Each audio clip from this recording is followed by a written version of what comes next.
For page 23 vocabulary, they have just introduced us to the indirect object, and they're going to give us a couple words to help us build sentences with indirect objects.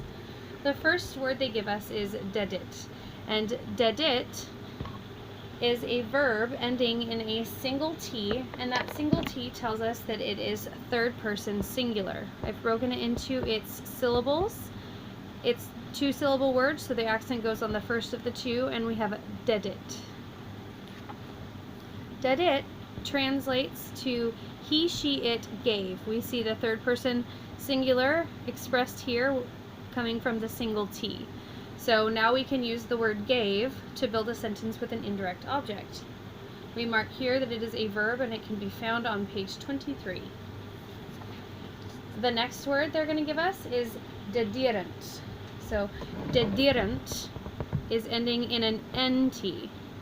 So we have NT ending, we know that is a third person plural ending.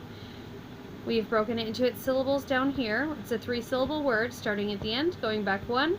Is it long? Well, yes it is. There's our macaron right there.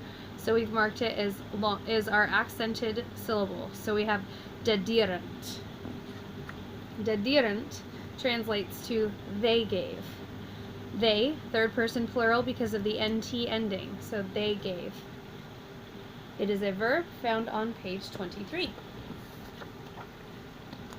Next up we have gladius, and gladius, gladii, is a noun, and I'm going to give you just a moment to observe the endings. We have an us, e ending. If you can recall, I'll give you just a few seconds, see if you can pull out of your brain what declension that is. Alright, looking at the E ending, we see that it is a second declension word. Now going to the us, we can think, is this our masculine or our neuter ending? If you recall, it is your masculine ending. So E tells you that it is a second declension word, and the us E tells you that it is masculine.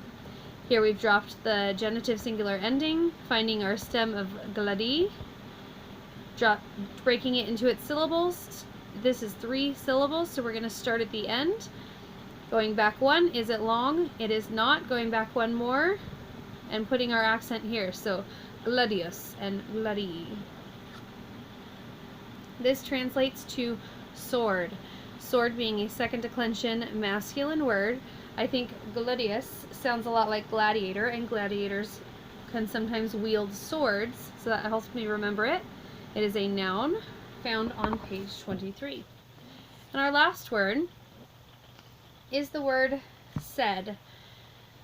And said translates to the word but. This is a conjugation, but much like the word and you can find it on page 23.